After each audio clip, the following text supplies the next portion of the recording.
自分は健康だから大丈夫。病気になってから対処すればいい。こんなことを思っている方に見ていただきたいです。こんにちは。なりきり読書チャンネルの京介です。今回の登場人物と紹介本はこちらです。この動画では登場人物の悩みに対して、この本に書かれている重要な3つのポイントを適用して登場人物の悩みを解決していく動画です。皆さんもこの登場人物になりきって考えてみてください。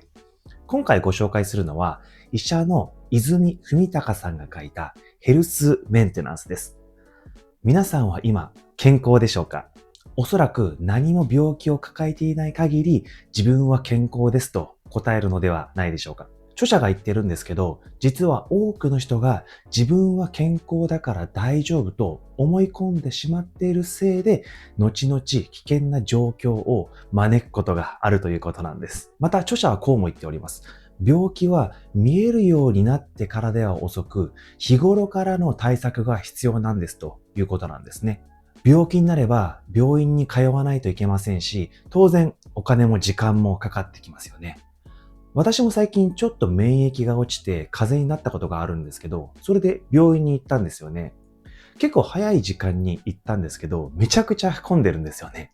皆さんも経験ないでしょうか？で、結局午前中は病院に行ったことで丸々潰れちゃったりするんですよね。風邪だったらそのうち治るので、そんな風に病院に通うこともないと思うんですけど、慢性的な病気になったら、もっと多くの時間を通院のために使わなくちゃいけなくなるんですよね。だったら日頃から健康に気をつけて病気を防いだ方がいいということになりますよね。じゃあそういう慢性的な病気って何が原因なんでしょうか？研究によれば5つの原因がメインなんだそうです。それが喫煙、体重増加、飲酒、不適切な食事、身体活動をしないです。今回の登場人物はこの5つに当てはまっている方なんです。今は大きな病気がないんですけど、おそらく今のような生活をしているといつか病気にかかると思います。皆さんもこの登場人物になりきって自分ごとのように考えていただければと思います。和夫さん40歳、営業職の会社員の方です。妻と子供2人がいらっしゃるんですね。最近体調不良を感じることが多く、特に免疫力の低下を心配しているということなんです。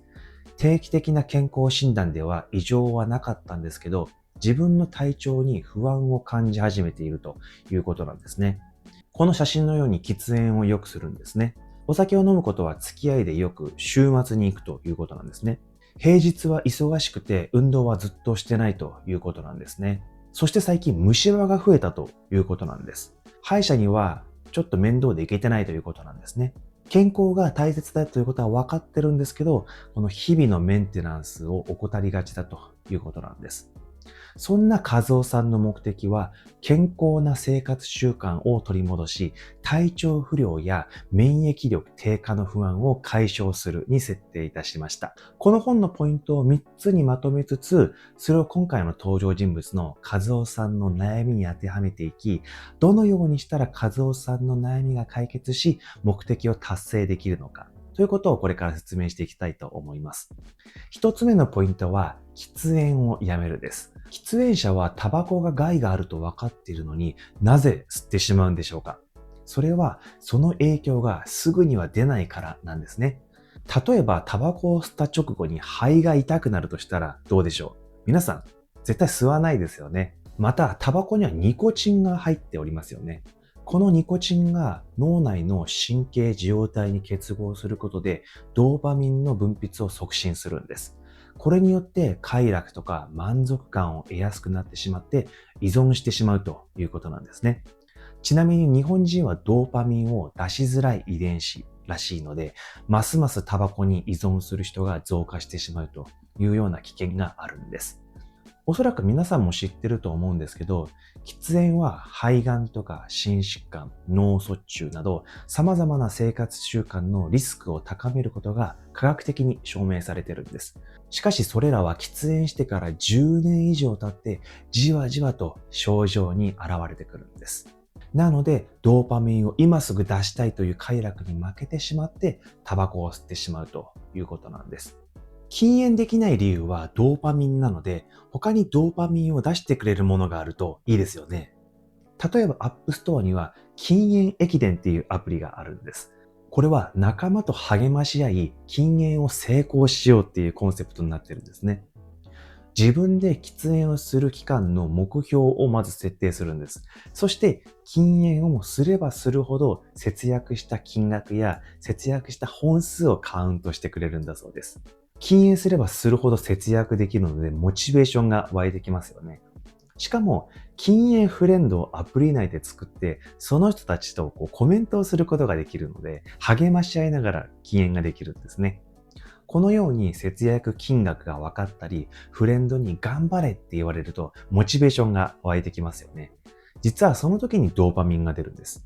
このドーパミンが禁煙をもっと続けようという動機になるわけです。少しアプリが気になるという方は、一度アプリを覗いてみてください。概要欄にリンクを貼っておきますね。二つ目のポイントは、体重管理で健康をチェックするです。体重管理がなぜ重要かというと、脂肪の増加をチェックできるからなんです。筋トレしないのに体重が増えていたとしたら、要するに脂肪が増えたということです。食べ過ぎで増加するということもあるんですけどね。特に増加すると危険なのは内臓脂肪なんですね。